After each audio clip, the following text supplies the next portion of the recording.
Il y a 2 semaines, avec mon épouse, on a regardé un film qui s'appelle Amazing Grace. Je ne sais pas si vous l'avez vu. Ce film raconte le combat d'un des membres du Parlement anglais qui s'appelle William Wilberforce. C'est une histoire vraie, hein. William Wilberforce qui combat contre l'esclavage. Et William Wilberforce est ami avec John Newton. John Newton, que vous connaissez certainement parce qu'il a écrit ce chant Amazing Grace, qu'on connaît, je pense, à peu près tous. Mais peut-être ce qu'on ne sait pas, c'est que John Newton, avant d'écrire ce chant, était un capitaine de marine négrier. Donc, il participait à la traite humaine. Et il a composé du coup ce chant Amazing Grace lorsqu'il fut touché par la grâce de Dieu en 1748 à la suite d'une tempête où il a cru qu'il allait mourir. Et à partir de ce moment-là, il abandonne donc la traite des esclaves noirs et il devient prêtre anglican et partisan du coup de l'abolition de l'esclavage. Et dans le film, à un moment, donc il est John Newton, on ne le voit pas là, mais à un moment, il est avec son ami William Wilberforce et il lui raconte, il est en train d'écrire ses confessions et il lui raconte ce qu'il a vécu et ce qu'il a vu maintenant et ce qu'il a changé en lui. Et à un moment, du coup, il dit à son ami, John Newton dit à son ami William, je voudrais me rappeler les noms de mes 20 000 spectres. C'est les fantômes de tous les hommes noirs qui sont morts dans ces bateaux. Je voudrais me rappeler les noms de mes 20 000 spectres. Leurs noms étaient très beaux, tous des noms africains superbes. Mais nous les appelions en faisant des grognements, des bruits. Il dit, nous étions des bêtes, ils étaient des humains.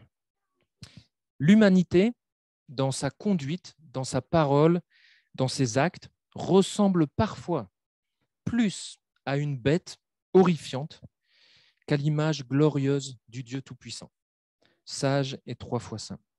Il y a 2 voisines avec qui je discutais il n'y a pas longtemps, là, qui me tenaient ces mêmes propos en me disant « mais l'homme est capable de faire des trucs horribles en fait ».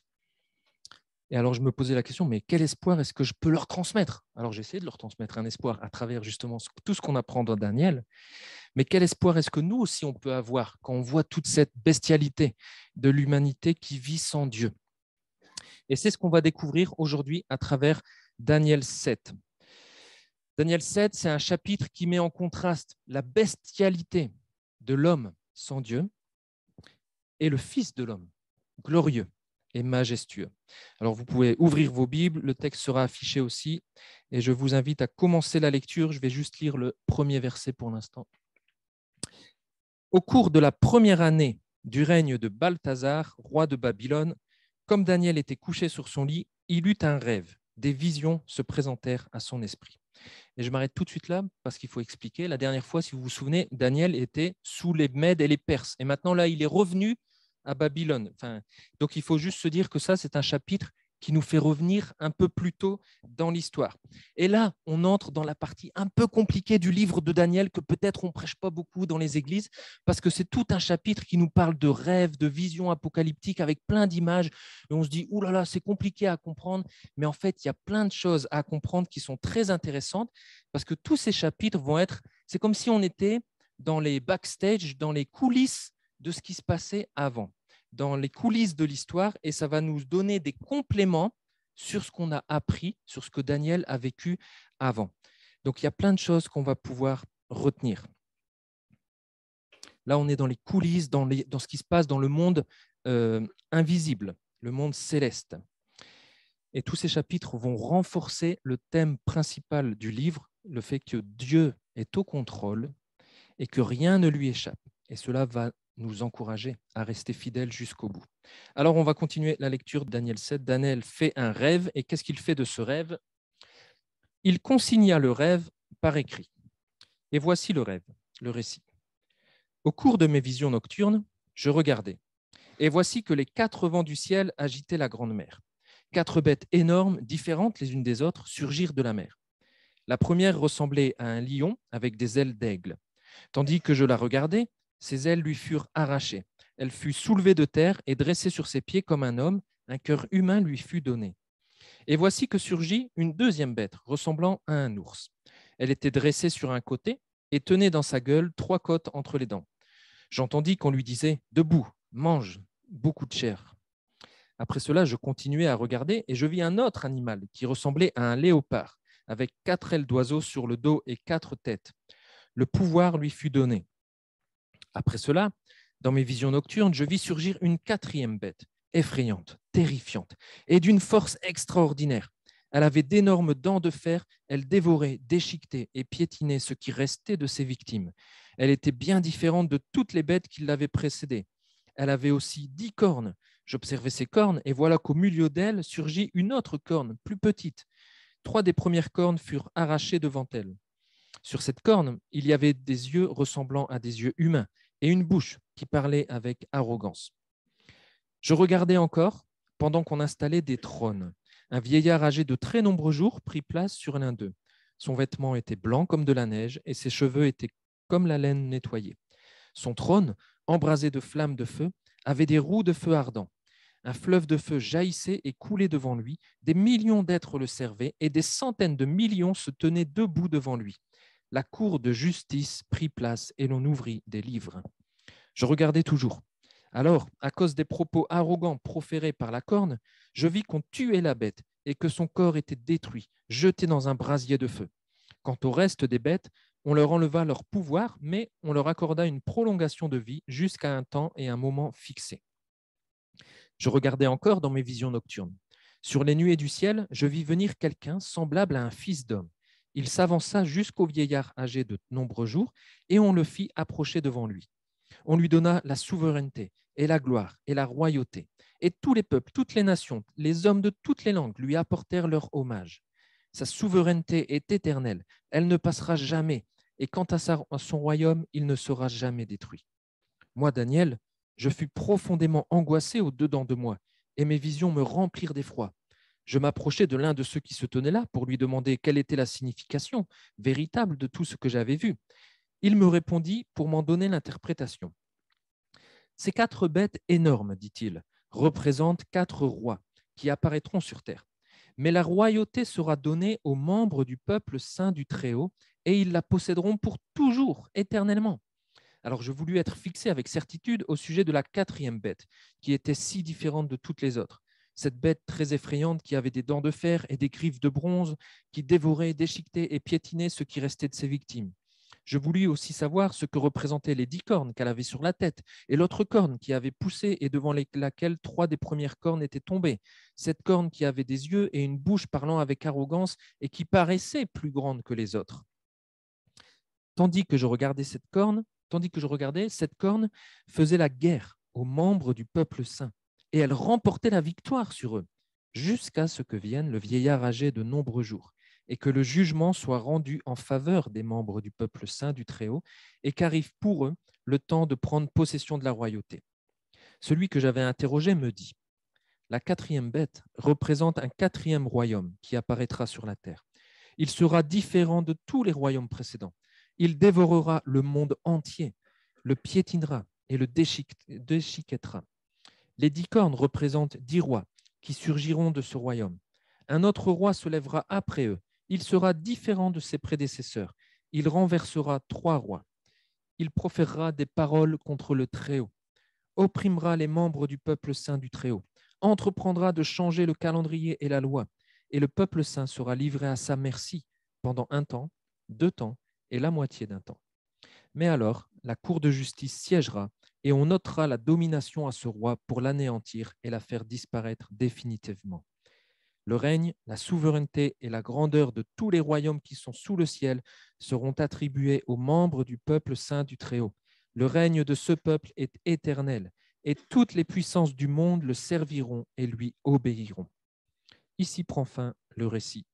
Quant à moi, Daniel, je fus très effrayé par mes pensées et j'en devins blême. Je gardai ces choses en mémoire. Quel rêve! Je ne sais pas ce qu'on ferait à l'issue d'un tel rêve, mais en tout cas, si vous aimez les films fantastiques, avec les super-héros, avec les forces du mal d'un côté et les forces du bien d'un côté, on n'est pas loin. Avec ce rêve-là, on n'est vraiment pas loin. Alors, on va séparer ça comme ça, avec les forces du mal d'un côté et les forces du bien de l'autre côté. D'abord, du côté des forces du mal, Daniel fait face à la bestialité de l'humanité sans Dieu. Pourquoi est-ce que je dis ça? Parce que si vous avez bien suivi, Daniel voit 4 bêtes énormes, différentes les unes des autres, qui sortent de la mer. Mais quand on a la description de ces bêtes, ce n'est pas des bêtes marines. Donc finalement, la mer, c'est qu'elle n'est pas vraiment une vraie mer. Et l'ange, au verset 17, dira que ces 4 bêtes énormes représentent en fait 4 rois qui apparaîtront sur la terre. Donc la mer, dans Daniel et dans quasiment toute la Bible, c'est une image pour parler de la masse de l'humanité, de laquelle ici va émerger des rois, des conquérants ambitieux ou des royaumes. Aujourd'hui, on dirait des superpuissances humaines. Et ces 4 bêtes, ces 4 superpuissances humaines sont différentes les unes des autres. Et si vous vous souvenez de Daniel chapitre 2, du rêve qu'avait fait le roi Nabuchodonosor, eh bien, vous verrez des similitudes. Les 4 morceaux de la statue qu'avait rêvé le roi étaient aussi une succession de 4 royaumes, tous différents les uns des autres. Et c'est comme les 4 bêtes qu'on a là aujourd'hui. En fait, le rêve de Daniel au chapitre 7, c'est un complément, environ 50 ans après, du rêve qu'avait fait le roi Nabuchodonosor. Et du coup, il faut avoir les deux pour compléter. Et on avait vu que le chapitre 7 était en miroir du chapitre 2, le chapitre 6 en miroir du chapitre 3 et le chapitre 5 en miroir du chapitre 4. Donc, on a un complément. On est vraiment là, on commence à être dans les coulisses de tous ces rêves précédents. Donc, on peut facilement faire la correspondance. La correspondance qui disait donc que la tête d'or, c'était Babylone. Et bien ici, Babylone, c'est le lion avec les ailes d'aigle. La poitrine et les mains d'argent, qui représentaient le royaume des Mèdes et des Perses. Ici, ça correspond à l'ours. Le ventre et les hanches en bronze de la statue correspondent au léopard, avec les 4 têtes et les 4 ailes. Et les jambes en fer et les pieds partiellement en fer et partiellement en argile correspondent à cette 4e bête qui est effrayante, indescriptible, terrifiante. Daniel a du mal à la décrire parce qu'elle est vraiment différente des autres. Mais qu'est-ce que les Juifs en exil à l'époque de Babylone et nous aujourd'hui, on peut bien apprendre de ces 4 bêtes? Il y a une chose intéressante qui se produit pour la première bête, mais qui ne se produit pas pour les autres. Et cette chose intéressante, elle nous met sur la piste. Voilà comment est décrit la première bête. C'est le lion avec des ailes d'aigle. C'est donc la statue d'or qui correspond au chapitre 2. C'est donc le roi Nabuchodonosor. Parce que dans le chapitre 2, on voyait que la tête d'or correspondait à Nabuchodonosor, d'après l'explication de Daniel. Donc, c'est Nabuchodonosor qui a, avec ses ailes, ici dans le lion, qui s'est élevé. Daniel parle de son élévation au chapitre 4. Il dit « Tu es devenu grand et puissant. Ta grandeur s'est accrue. Elle a atteint jusqu'au ciel et ta domination s'étend jusqu'aux confins de la terre. » Il s'est élevé avec ses ailes. Il s'est élevé. Mais son ascension, c'était une ascension orgueilleuse. Parce qu'au chapitre 4, toujours, le roi Nabuchodonosor dit « N'est-ce pas là, Babylone, la grande, que moi j'ai bâtie pour en faire une résidence royale? C'est par la grandeur de ma puissance et pour la gloire de ma majesté que j'ai fait cela. » Le roi est orgueilleux, c'est ce qu'on voit dans le chapitre 4. Et il ne reconnaît pas du tout la souveraineté de Dieu au-dessus de lui. Il ne reconnaît pas que c'est le Très-Haut qui donne la souveraineté à qui il veut. Alors, à peine a-t-il dit cette phrase orgueilleuse qu'il y a une sentence divine qui tombe sur lui contre Nabuchodonosor, et c'est là où ses ailes lui furent arrachées.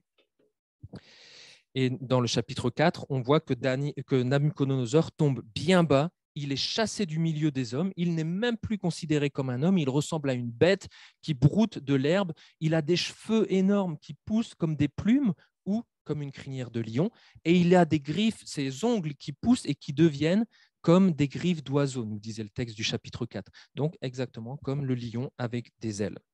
Donc cet homme, Nabuchodonosor, ce grand roi, en refusant de reconnaître la souveraineté de Dieu et en cédant à l'orgueil, il est devenu moins qu'humain.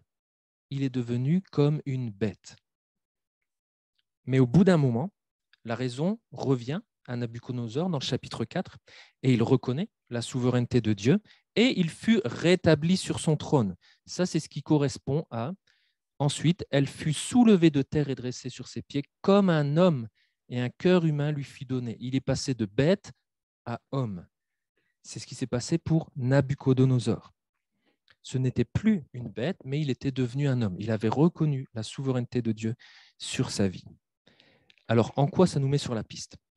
En fait, on apprend que de manière générale, les hommes, nous, ou les rois, lorsqu'on cède à l'orgueil, lorsqu'on refuse de reconnaître la souveraineté de Dieu sur notre vie et d'agir en conséquence, du coup, eh bien, en fait, on devient moins qu'humain. On devient comme des bêtes, capables de faire des grognements pour appeler des esclaves dans le film de Amazing Grace. Nos pensées, nos paroles, nos actes, nos comportements deviennent bestiaux. Le rêve de Daniel montre finalement que seul ce premier roi a reconnu la souveraineté de Dieu au-dessus de lui, et c'est lui qui est devenu humain. Les autres, non. Toutes les autres bêtes qui succédèrent, tous les autres rois qui succédèrent à Nabuchodonosor n'ont pas fait cette même démarche. Du coup, les bêtes, les royaumes, les superpuissances humaines qui se succèdent, deviennent, comme les éléments de la statue, de plus en plus durs, de plus en plus cruels les unes envers les autres, et même l'ampleur du mal s'étend sur la surface de la terre, parce qu'ici dans notre chapitre, il est écrit que la quatrième bête dévore, piétine et déchiquette le monde entier, alors qu'avant les royaumes étaient plus petits. Donc le niveau d'erreur des bêtes augmente. Le niveau d'horreur des royaumes orgueilleux qui se succèdent augmente, à tel point que Daniel ne sait même plus à quoi comparer la quatrième bête. Elle est effrayante, terrifiante, d'une force extraordinaire. Elle déchiquette l'humanité. Cette bête, cette superpuissance humaine, aujourd'hui, elle fait ce que nous, on appelle des crimes contre l'humanité. Elle déchiquette ses victimes. Elle fait des crimes contre l'humanité. Et je suis sûr qu'en disant ça, vous avez des images de l'actualité de superpuissance humaine qui, aujourd'hui, correspondent, ressemblent, ont des comportements bestiaux. Mais on n'est pas obligé de regarder dans l'actualité. Parfois même, juste en regardant nos propres cœurs, on remarque qu'on a des comportements bestiaux. Et ce qui est fou, j'en discutais encore avec une voisine il n'y a pas longtemps, c'est que l'humanité, sur d'autres aspects, elle a fait des beaux progrès. Et pourtant, encore aujourd'hui, l'humanité qui ne reconnaît pas la souveraineté de Dieu sur sa vie, pour agir en conséquence, est capable des pires crimes. Que même des animaux ne commettent pas entre eux, en fait. L'humanité sans Dieu, elle est capable de faire des belles révolutions, de beaux progrès, et elle est capable d'utiliser tous ces progrès pour en faire des armes de destruction massive.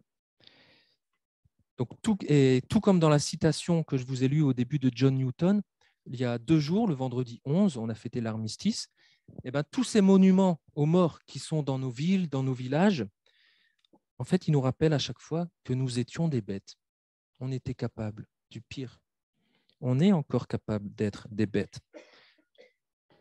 Est-ce que vous reconnaissez cette bestialité dans l'humanité? Mais il y a une caractéristique des bêtes, surtout de la dernière bête, qu'il faut relever aussi. C'est que cette bête, elle n'est pas juste contente de ne pas reconnaître la souveraineté de Dieu sur sa vie. Cette bête, elle va aller encore plus loin. Elle va être arrogante contre Dieu. Elle va proférer des paroles blasphématoires contre le Très-Haut. Et elle va même être cruelle contre les membres du peuple saint, du peuple du Très-Haut. Elle va vouloir changer le calendrier, les temps, la loi de Dieu, etc. Ça, c'est ce qu'on apprend avec cette petite corne qu'on voit dans le passage. Et c'est bien spécifié, si vous relisez, qu'elle est petite. Elle est plus petite que les autres, cette corne. Et pourtant, elle agit comme si elle était grande. Au verset 20, c'est écrit « Elle paraissait plus grande que les autres, mais en fait, elle est petite. » Elle est juste pleine d'orgueil. Encore une corne, un roi plein d'orgueil. Et là, notre attention, elle est portée sur ses yeux et sur la bouche qui profère des paroles blasphématoires contre Dieu. Et elle fait, ce qui est fou, c'est qu'elle fait la guerre aux membres du peuple saint et elle est victorieuse sur eux. Le texte dit, elle les bat, elle est plus forte qu'eux. Elle fait mal aux chrétiens, aux croyants à l'époque de Yahvé, et elle est plus forte qu'eux. Et le verset 25 dit même que le peuple saint sera livré à sa merci. Dieu permet ça, que son peuple soit livré à sa merci.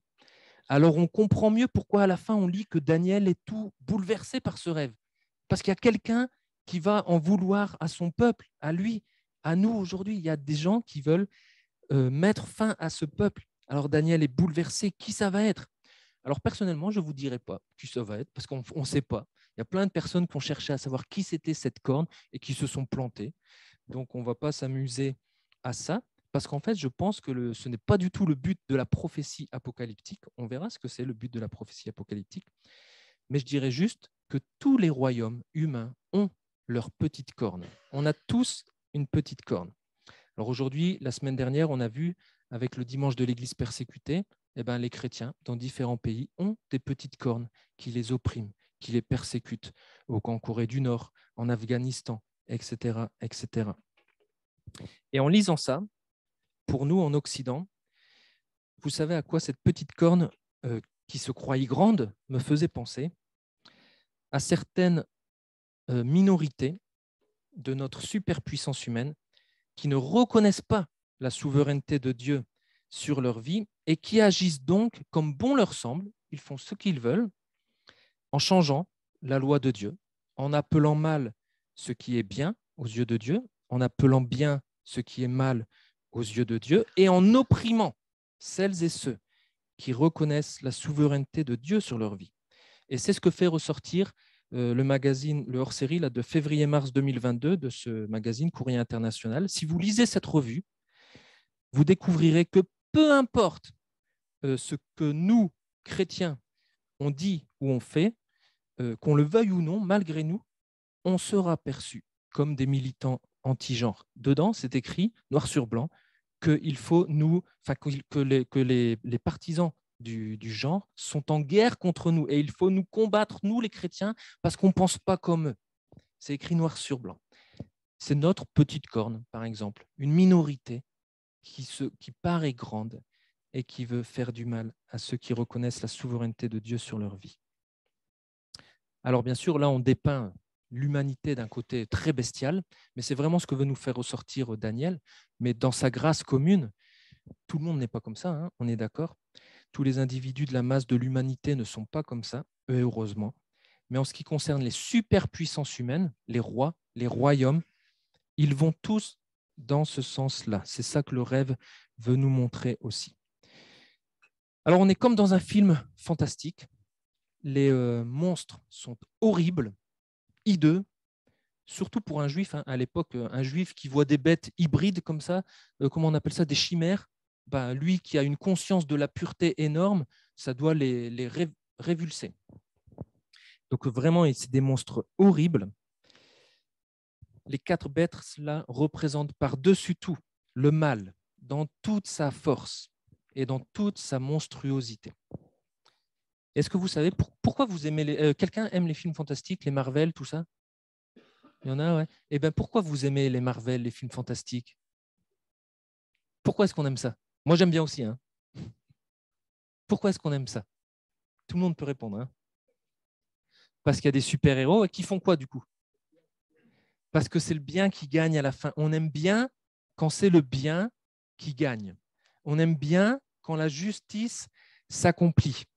Par contre, on n'aime pas quand on voit des méchants s'en sortir sans la police qui arrive après, sans la justice, sans le tribunal qui passe, etc. Ça, on n'aime pas trop, quand le méchant s'en sort tranquillement. Alors, c'est là qu'il faut découvrir maintenant ce qu'il y a face à cette bestialité de l'humanité. Parce que Daniel, là, il nous fait pas juste, il nous dresse pas juste un tableau horrible de l'humanité, il va aussi maintenant nous décrire l'antithèse, et notamment le super-héros de cette histoire. Mais il y a quand même une différence avec les films fantastiques, c'est que les films fantastiques, ce n'est pas de la réalité, et dans les films fantastiques, le mal est toujours au même niveau que le bien, alors qu'ici, on est dans un rêve, une révélation que Dieu a eue, c'est véridique, donc ce qui est dit arrive, et dans les films, alors que le bien est au même niveau que le mal, ici, dans l'histoire de Dieu, le bien est toujours au-dessus du mal, et ce n'est jamais une force de même niveau. Et là, on va voir qu'il y a un réel espoir qui est en contraste avec les forces du mal. Et ça va être un puissant encouragement pour les Juifs en exil et pour nous aujourd'hui. On va pouvoir espérer dans, ça c'est pour après, le Fils de l'homme. Alors, pourquoi est-ce qu'on peut espérer dans le Fils de l'homme? Il faut voir ce qu'on a en face du côté. Qu'est-ce qu'il y a dans le camp des forces du bien?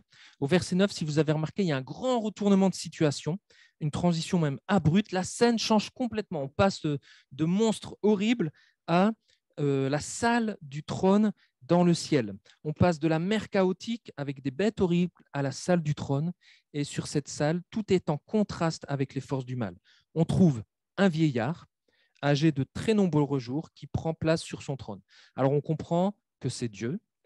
Alors cette image du vieillard, elle est restée, peut-être malheureusement dans certaines imageries, mais voilà, l'image du vieillard, elle est là. Et en fait, l'image du vieillard âgé de très nombreux jours, c'est juste pour nous dire que cette personne est éternelle et qu'il y a un côté de sagesse. Parce que vous vous souvenez, dans Daniel, il y a 2 attributs qui sont dits de Dieu, c'est la sagesse. Donc là, la sagesse est représentée par la vieillesse, par les cheveux blancs aussi de ce personnage. Et l'autre attribut de Dieu, c'est sa toute-puissance. Et la toute-puissance, là, elle est représentée par ce qu'on voit, les flammes de feu qui entourent le trône, les roues de feu, un fleuve de feu qui jaillit, qui coule devant. Tous ces flammes, ça montre la toute-puissance de Dieu. Mais ça montre la toute-puissance de Dieu qui va aussi juger. Alors ce personnage, on est donc face à une cour de justice. C'est écrit texto, c'est la cour de justice.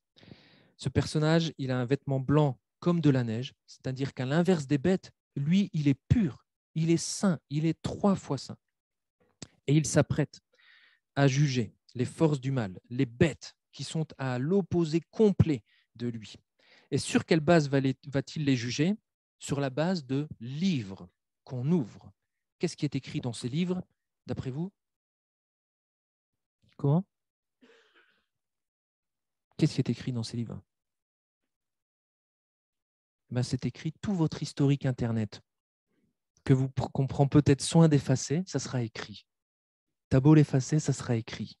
Ça sera tous nos actes, toutes nos pensées, toutes nos paroles, etc. Ça, tout sera écrit dedans. Et c'est sur cette base-là que la Cour de justice va juger.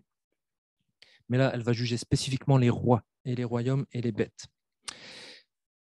Parce que Dieu, en fait, connaît toute pensée. Ça, c'est ce que dit aussi le chapitre 2. On ne peut rien lui cacher. Donc, il va nous juger aussi là-dessus. Et c'est là qu'on a, à partir de ce jugement-là, qu'on a le mot que je préfère certainement le plus dans la Bible, le mot « mais », au verset 11, 18, 22, 26. Il y a les forces du mal, on pense que tout est perdu, mais il y a plein de « mais ». C'est le mot qui annonce le grand retournement de situation, le grand renversement. Les forces du mal, elles sont là, présentes, actives, cruelles même contre le peuple de Dieu, mais Dieu va les juger, notamment au temps de la 4e bête. Au verset 11, c'est écrit « Mais alors, à cause des propos arrogants proférés par la corne, je vis qu'on tuait la bête et que son corps était détruit, jeté dans un brasier de feu. » Au verset 17, ces 4 bêtes énormes représentent 4 rois qui apparaîtront sur la terre et qui domineront de façon tyrannique, mais la royauté sera donnée aux membres du peuple saint du Très-Haut, et ils la posséderont pour toujours éternellement. Verset 21-22, cette petite corne faisait la guerre aux membres du peuple saint, et elle remportait la victoire sur eux jusqu'à ce que vienne le vieillard âgé de nombreux jours, et que le jugement soit rendu en faveur des membres du peuple saint du Très-Haut, et qu'arrive pour eux le temps de prendre possession de la royauté. Et versets 25-26, le roi représenté par la petite corne profère des paroles blasphématoires contre le Très-Haut, il opprime les membres du peuple saint, il entreprend de changer le calendrier et la loi, et le peuple saint sera livré à sa merci pendant 1 temps, 2 temps et la moitié d'un temps. Mais alors, la cour de justice siégera et on ôtera la domination à ce roi pour l'anéantir et le faire disparaître définitivement. Ça, c'est l'espoir que le peuple juif à l'époque et nous aujourd'hui, on a encore. Et cet espoir est réel et il est très réconfortant.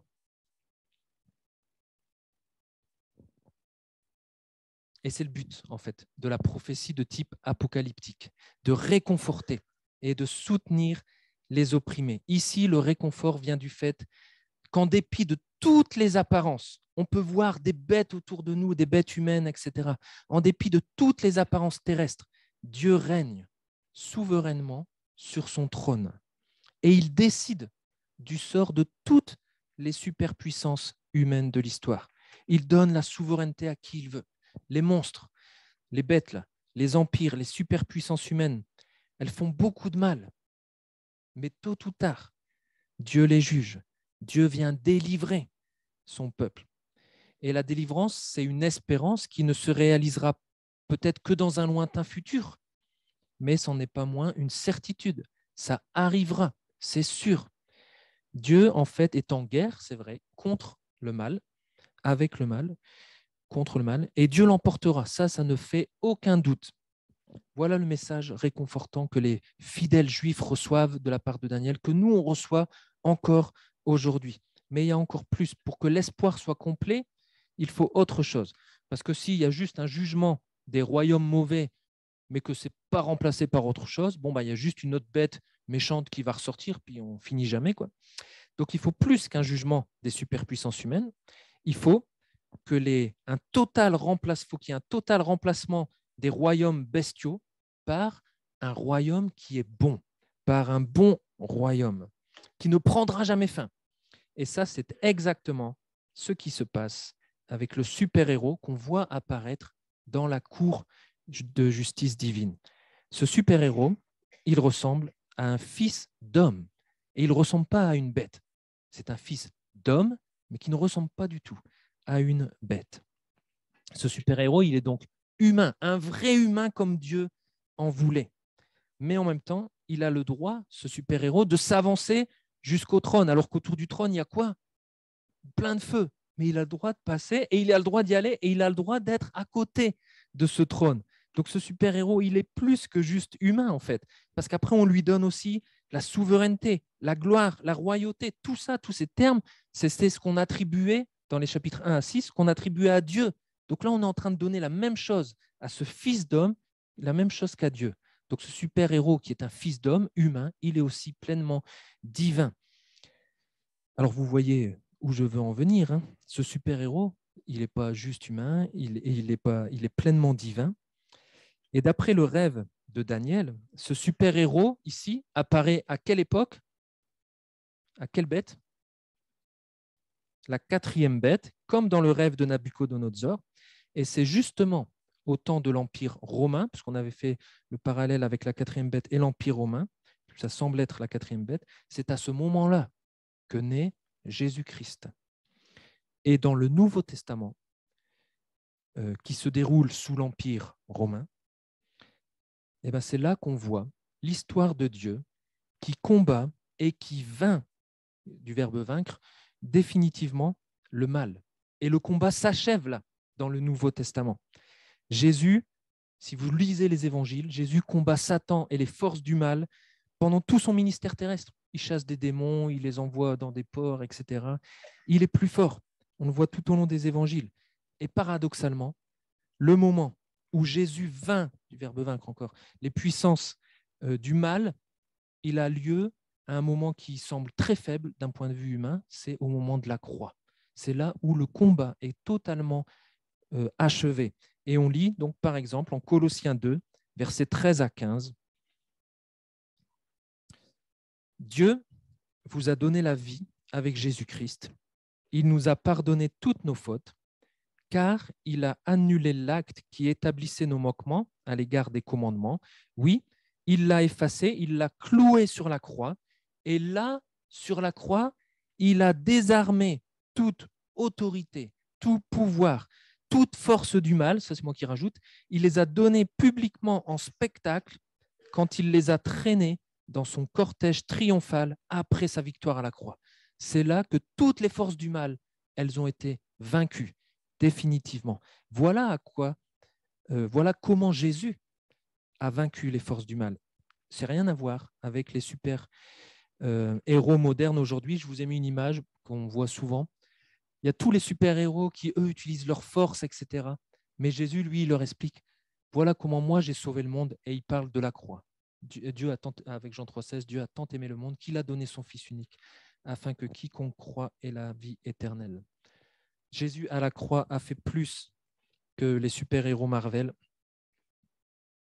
Il a vaincu toutes les forces du mal qu'on voit dans Daniel. Et voilà donc aussi peut-être comment la quatrième bête, qui est si différente des autres, elle est tuée. C'est écrit, la quatrième bête est tuée, son corps détruit, jeté dans un brasier de feu.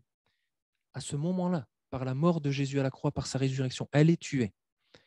Voilà donc aussi peut-être pourquoi c'est écrit au Daniel 7 que aux autres bêtes, on leur enleva leur pouvoir, mais elles ont quand même une prolongation de vie jusqu'à un temps et un moment fixé. Parce qu'à partir de cette mort de Jésus sur la croix, Dieu le Père ne donne plus la souveraineté à des hommes qui se transforment en bêtes, mais il la donne à son Fils. La souveraineté, la gloire et la royauté sont au Fils d'homme, à Jésus. C'est lui qui a toute autorité maintenant, et ça pour l'éternité. Le royaume de Dieu débute avec la victoire de Jésus et il ne sera jamais détruit. Il n'aura jamais de fin. Jésus, aujourd'hui même, il faut le réaliser, aujourd'hui même, il a la royauté totale. Et c'est une illusion, en fait, pour tous les rois du monde, c'est une illusion de penser qu'ils détiennent quoi que ce soit comme pouvoir. La victoire, elle est à Jésus, notre super-héros. Et la victoire, elle est à son peuple. La défaite, l'échec, elle est déjà pour les forces du mal. Et c'est peut-être ce que signifie de façon symbolique l'expression un temps, deux temps et la moitié d'un temps. Qui est-ce qui est bon en maths? Il y a des jeunes là. 1 plus 2 plus 1 demi, ça fait combien? Combien? 3 demi, ouais, 3 et demi. 3 et demi, c'est la moitié de quoi? De 7. 7 qui est dans la Bible, c'est le chiffre parfait, le chiffre de la complétude, le chiffre de ce qui est entier. Donc 3 et demi, c'est l'échec total. C'est le symbole pour l'échec total. Un échec total pour les superpuissances humaines d'imposer une domination permanente des forces du mal. Ça ne marche pas. Ça ne marchera pas parce que tout est déjà vaincu. Jésus a déjà la victoire et la royauté. Mais pour l'instant, c'est écrit dans le texte, quelques bêtes ont une prolongation de vie et elles peuvent faire du mal. Mais le temps et le moment est déjà fixé où le Fils de l'homme viendra sur les nuées. Ça, dans le Nouveau Testament, c'est toujours associé à la seconde venue de Jésus. Il viendra, Jésus, il reviendra. Et cette fois-ci, son royaume s'établira pleinement. Et Christ va confier, va même partager avec son peuple la royauté. Voilà l'espoir, la certitude que nous avons aujourd'hui encore en tant que chrétiens. Jésus a déjà vaincu toutes les forces du mal, son royaume arrive et nous, on fait partie de ce royaume et on régnera. Et ça, c'est l'espoir qu'il peut y avoir aussi pour les Juifs exilés à l'époque. Mais sur terre, parfois, on a l'impression, on est d'accord, que les membres du peuple saint du Très-Haut sont vaincus. Parfois, on a l'impression qu'on perd, en fait. Quand on regarde nos frères et sœurs de portes ouvertes qui sont persécutés, on se dit, mais en fait, l'Église, le peuple chrétien, il est vaincu déjà. Sur terre, il n'est pas toujours manifeste que Dieu maîtrise l'histoire. Quand on voit ce qui se passe à droite, à gauche, on se dit, mais est-ce que Dieu maîtrise quoi que ce soit? Est-ce que Christ a réellement la royauté? On a souvent l'impression que ce sont les bêtes, les superpuissances humaines qui semblent posséder toute cette royauté. Mais dans la vision globale des choses, comme nous le révèle la Bible et le chapitre 7 de Daniel, cette réalité, c'est la réalité, c'est celle qu'on voit dans la Bible. La vérité, c'est celle qu'on voit dans la Bible. Et Jésus est vainqueur. Et on peut affirmer que le temps viendra où toute souveraineté humaine sera remplacée par le règne de Dieu, de Christ et de son peuple. Donc on a de quoi garder espoir. On a de quoi espérer dans le Fils de l'homme. Un jour, le jugement sera rendu pour le peuple saint. Un jour, grâce à Jésus, chaque membre du peuple saint sera déclaré innocent, même si sur son livre, il était noté plein de choses dégoûtantes, etc. Ce livre sera vide puisqu'on aura celui de Jésus-Christ à la place. Un jour, grâce à Jésus, chaque membre du peuple saint sortira de la fournaise ardente dans laquelle les bêtes humaines nous ont jetés. Un jour, chaque membre du peuple saint sortira de la fosse aux lions dans laquelle les bêtes humaines nous ont jetés. Un jour, Christ sera le roi et il régnera et on le verra pleinement. Et ça, c'est des choses qu'aujourd'hui, on ne voit pas par nos yeux, donc il faut l'accepter par la foi. Alors nous étions des bêtes, ils étaient des humains. De quel côté est-ce que nous voulons être? Du côté des bêtes ou du côté des humains? Et là, je vous lis une citation de quelqu'un qui disait « C'est lorsque nous reconnaissons l'autorité souveraine de Dieu et que nous nous y soumettons que nous devenons vraiment humains et que nous accomplissons notre destin. » Des bêtes ou des humains?